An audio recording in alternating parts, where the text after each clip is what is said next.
ओम शांति। 10 जनवरी 2026 की ईश्वरीय महावाक्य सुनते हैं। मुरली के मुख्य पॉइंट्स। आज बाबा ने कहा, अंतिम समय में महावीर स्थिति चाहिए। निर्भय, अडोल और गुप्त याद की यात्रा में स्थित रहना ही सफलता है।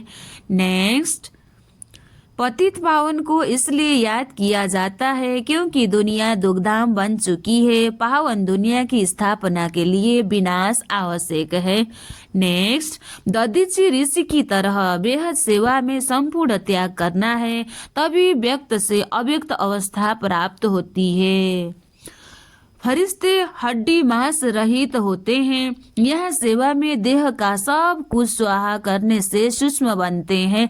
विनाश से डरने की बात नहीं, क्योंकि विनाश के बाद स्थापना और बादशाही मिलती है। यही खुशी का कारण है। बाप कहते हैं, मुझे याद करो तो मेरे पास पहुंचेंगे। यही मुक्ति धाम की सच्ची यात्रा है।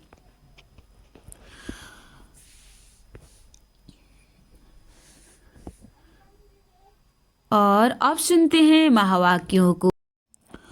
मुरली का सार में बाबा ने कहा, मीठे बच्चे, तुम्हारी याद की यात्रा बिल्कुल ही गुप्त है। तुम बच्चे अभी मुक्ति धाम में जाने की यात्रा कर रहे हो। मीठे बच्चे, तुम्हारी याद की यात्रा बिल्कुल ही गुप्त है।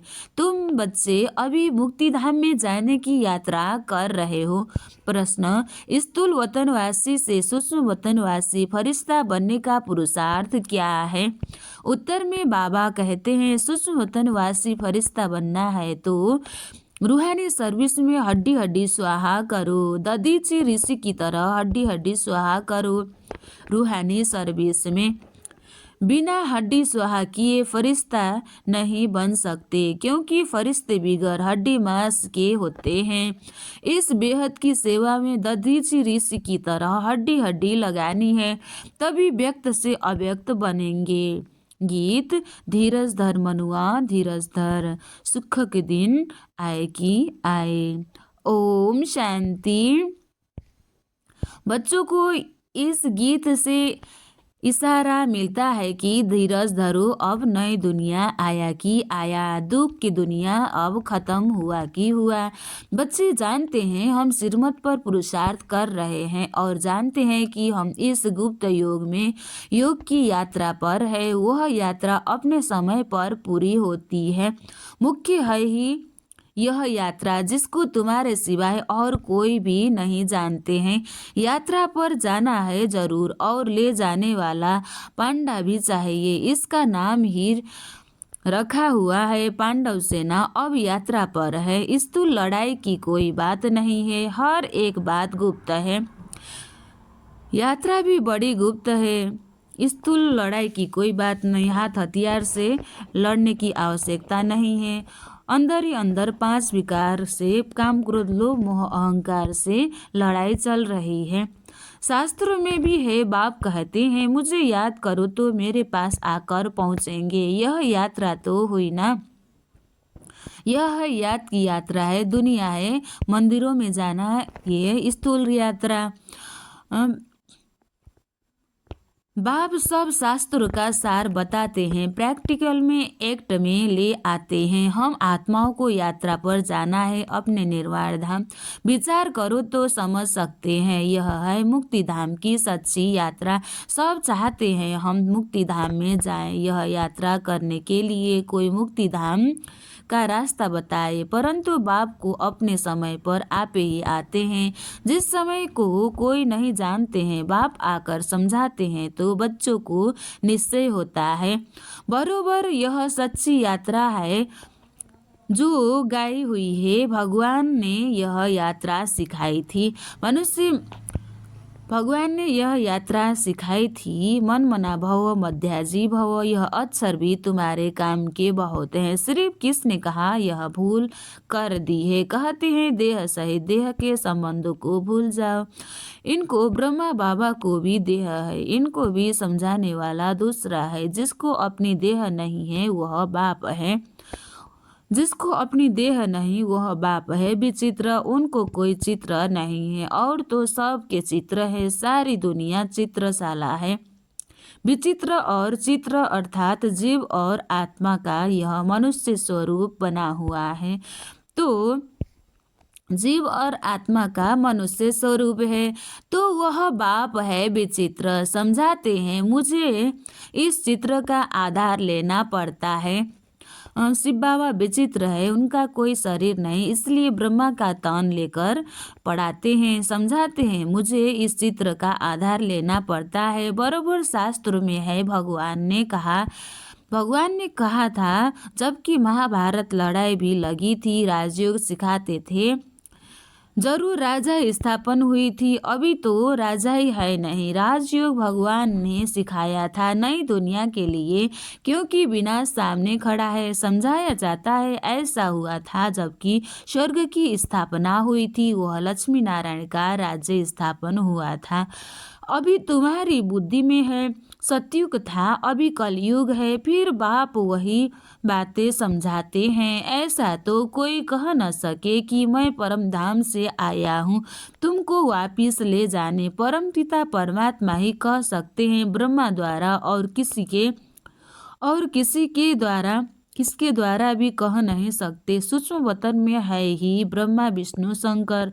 ब्रह्मा के लिए भी समझाया है कि वह है अव्यक्त ब्रह्मा और यह है व्यक्त। तुम अभी फरिश्ता बनते हो, फरिश्ते स्थूल वतन में नहीं होते, फरिश्ते पृथ्वी में नहीं होते, फरिश्ते को हड्डी मांस नहीं होता है, फरिश्ते जमीन पर नहीं होते हैं। बाबा ने कहा फरिश्ते को हड्डी मांस नहीं होता। यहाँ इस रूहानी सर्विस में हड्डी आदि सब खलास कर देते हैं, फिर फरिश्ते बन जाते हैं। अभी तो हड्डी है ना, यह भी लिखा हुआ है, अपनी हड्डियाँ भी सर्विस में दे दी, गोया अपनी हड्डियाँ खलास करते हैं। स्थूल वतन से सूक्ष्म वतनवासी बनना है। यहाँ हम हड्डी देकर सूक्ष्म बन जाते हैं। इस सर्विस में सब स्वाहा करना है। याद में रहते रहते हम फरिश्ते बन जाएंगे। यह भी गाया हुआ है, बिरुआ मौत मालू का शिकार बिरुआ फरिश्ते को कहा जाता है। तुम मनुष्य से फरिश्ते बनते हो, तुमको देवता नहीं कह सकते। यहाँ तो तुमको शरीर है न। सूक्ष्म वतन का वर्णन अभी होता है। योग में रह फिर फरिश्ते बन जाते हैं, पिछाड़ी में तुम फरिश्ते बन जाएंगे। तुमको सब साक्षात्कार होगा और खुशी होगी। मनुष्य तो सब काम का शिकार हो जाएंगे। तुम्हारे में जो महावीर है वह तो अडोल रहेंगे। बाकी क्या क्या होता रहेगा। विनाश की सीन तो होनी है न। अर्जुन को विनाश का साक्षात्कार हुआ, एक अर्जुन की बात नहीं है। तुम बच्चों को विनाश और स्थापना का साक्षात्कार होता है। पहले पहले बाप को भी विनाश का साक्षात्कार हुआ, उस समय ज्ञान तो कुछ था नहीं। देखा सृष्टि का विनाश हो रहा है, फिर चतुर्भुज का साक्षात्कार हुआ। समझने लगे यह तो अच्छा है, विनाश के बाद हम विश्व के मालिक बनते हैं तो खुशी आ गई। अभी यह दुनिया नहीं जानती कि विनाश तो अच्छा है न, पीस के लिए प्रयत्न करते हैं, परंतु आखिरी विनाश तो होना है। याद करते हैं पतित पावन आओ, तो बाप आएंगे जरूर, आकर पावन दुनिया स्थापन करेंगे जिसमें यह राजा ही करेंगे। यह तो अच्छा है न, पतित पावन को क्यों याद करते हैं, जिसमें हम राजा ही करेंगे। यह तो अच्छा है न, पतित पावन को क्यों याद करते हैं, क्योंकि दुख है। पावन दुनिया में देवताएं हैं, पतित दुनिया में तो देवताएं के पैर आ नहीं सकते, तो जरूर पतित दुनिया का विनाश होना चाहिए न। गाया हुआ है महाविनाश हुआ, उसके बाद क्या होता है, एक धर्म की स्थापना। सो तो ऐसे होगी न। यहाँ से राजयोग सीखेंगे, विनाश होगा, बाकी भारत में कौन बचेगा। जो राजा जो राजयोग सीखते हैं, नॉलेज देते हैं, वही बचेंगे। विनाश तो सबका होना है, इसमें डरने की बात नहीं। पतित पावन को बुलाते हैं, जबकि वह आते हैं तो खुशी होनी चाहिए ना। बाबा कहते हैं विकारों में मत जाओ, इन विकारों पर जीत पाओ। आप दान दे दो तो ग्रहण छूटे। भारत का ग्रहण छूटता जरूर है। काले से गोरा बनना है। सतयुग में पवित्र देवताएं थे, वह जरूर यहाँ बने होंगे।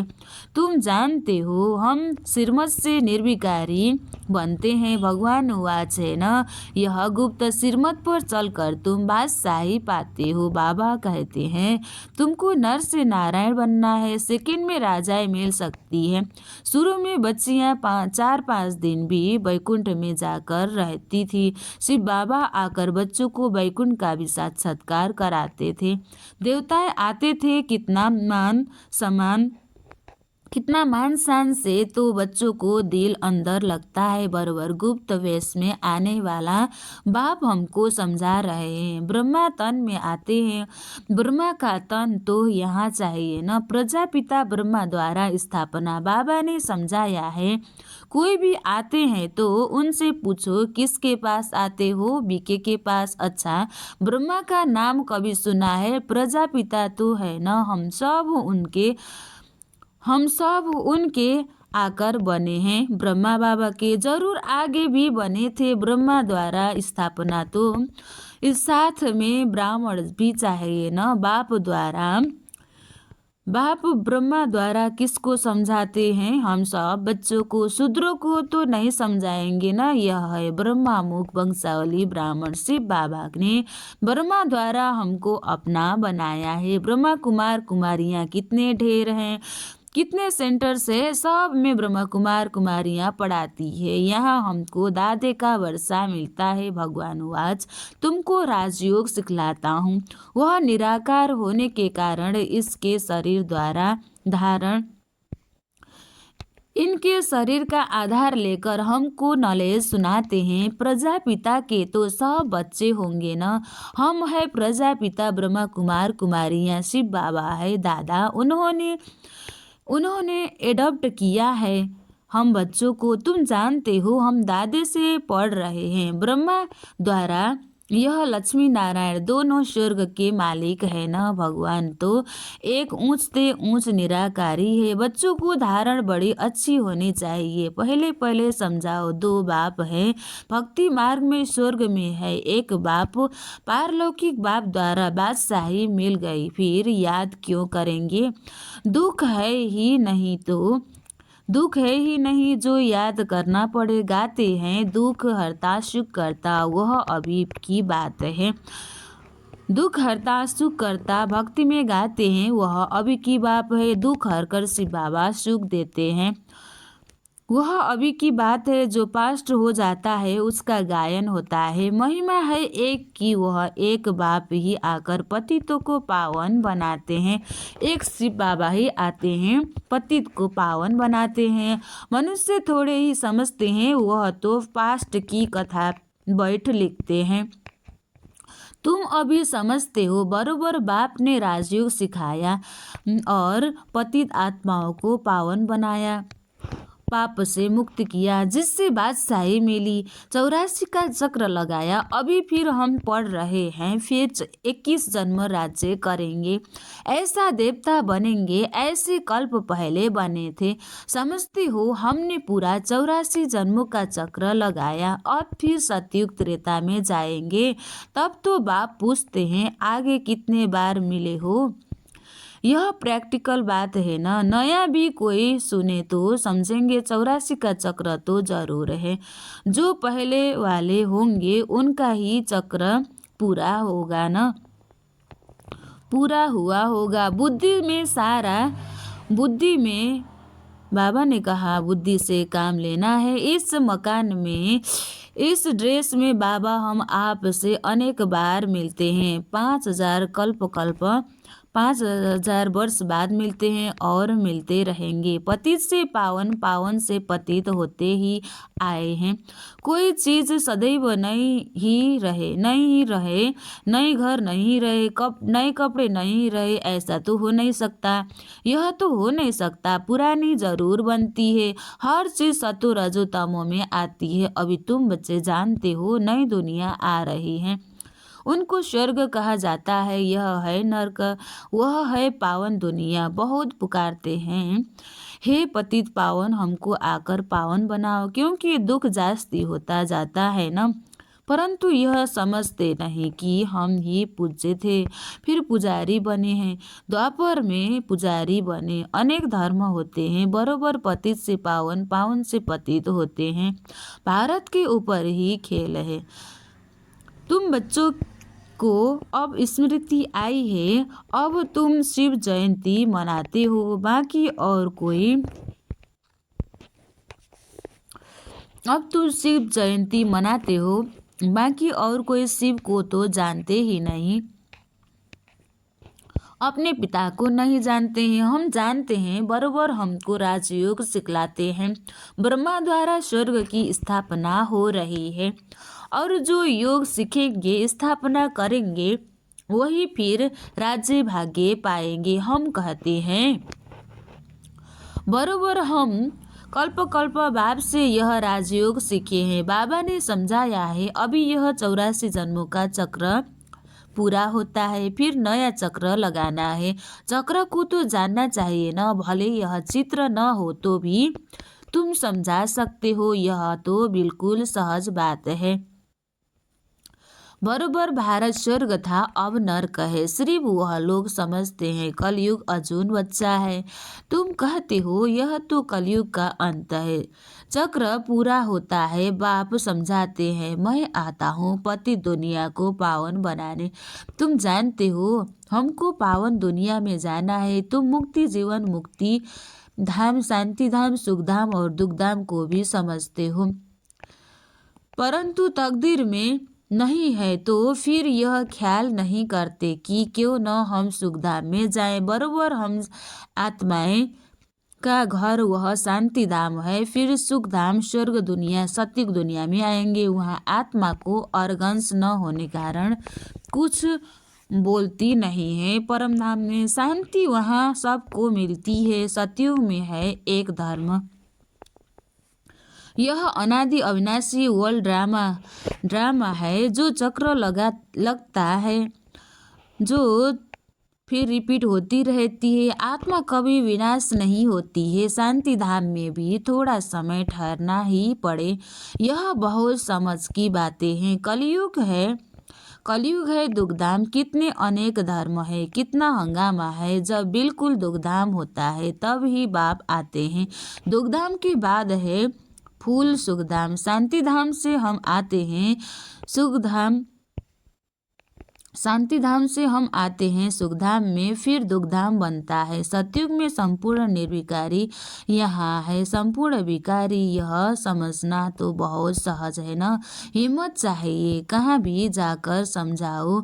यह भी लिखा हुआ है, हनुमान सत्संग में पीछे ज्योति में जाकर बैठता था, तो महावीर जो होंगे वह कहाँ भी जाकर युक्ति से सुनेंगे। देखे क्या बोलते हैं, तुम ड्रेस बदल कर कहाँ भी जा सकते हो उनका कल्याण करने। बाबा भी गुप्त वेश में तुम्हारा कल्याण कर रहे हैं ना, बाबा भी गुप्त वेश में हमारा कल्याण करते हैं। रोज रोज पढ़ाते हैं, इतना पालना देते हैं। मंदिरों में कहाँ भी निमंत्रण मिलता है तो जाकर समझाओ। दिन प्रतिदिन तुम होशियार होते जाते हो, सबको बाप का परिचय तो देना है, मंदिर में भी जाकर समझाना है, ट्रायल करनी होती है। यह तो गाया हुआ है। पिछाड़ी में सन्यासी राजाएं आदि आए। राजा जनक को सेकंड में जीवन मुक्ति मिली, वह फिर जाकर त्रेता में अनुजनक बना। अच्छा,